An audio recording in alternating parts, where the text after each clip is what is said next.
ostavi pola duše za sobom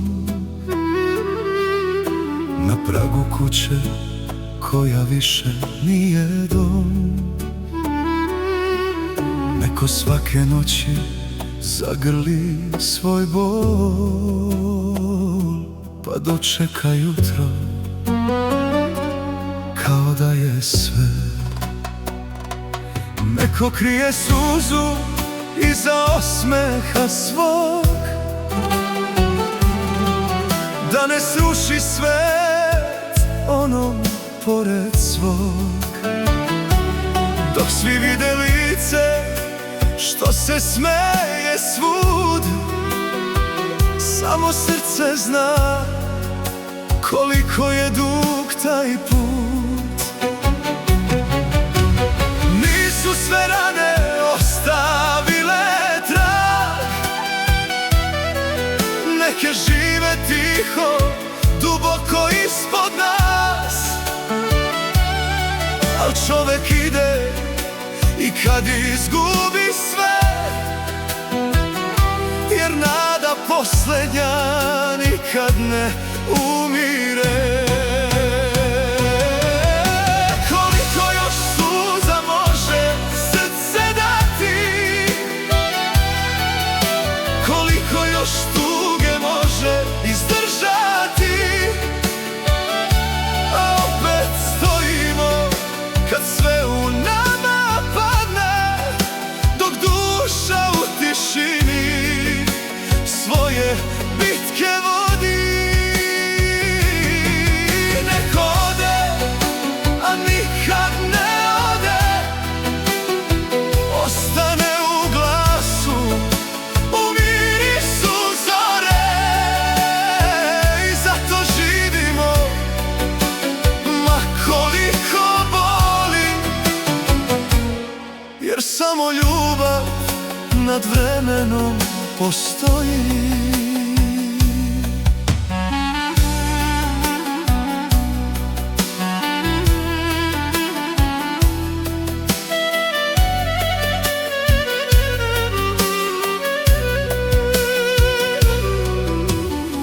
Ima tišina glasnijih od groma, ima praznih stolica što bole kao kazna, ima imena koja usne ne izgovore,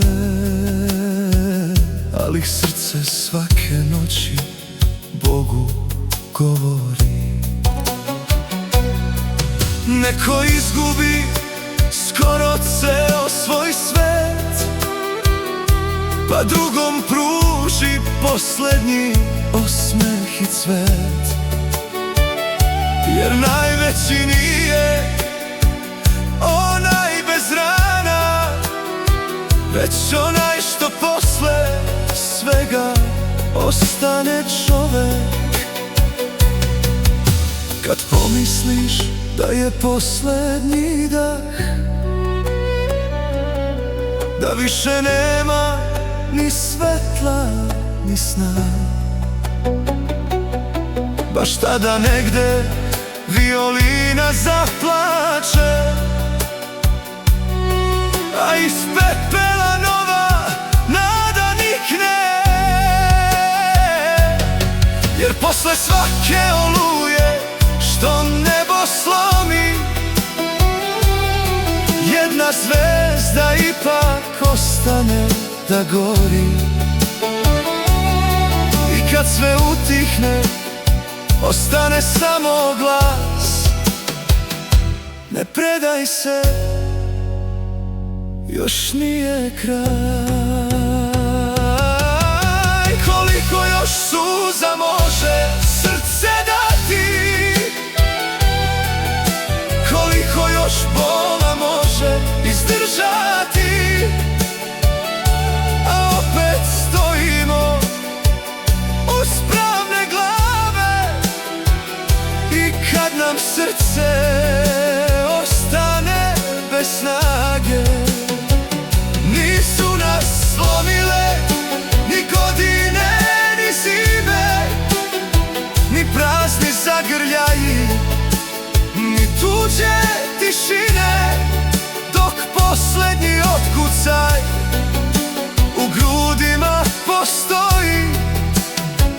Ljubav nas čuva i čovek još stoji. Nije život pobedio zato što je bio lak. Pobedio je čovek što je ustao svaki put, sa ožicima koji svetle jače od zlata i srcem koje i posle svega voli.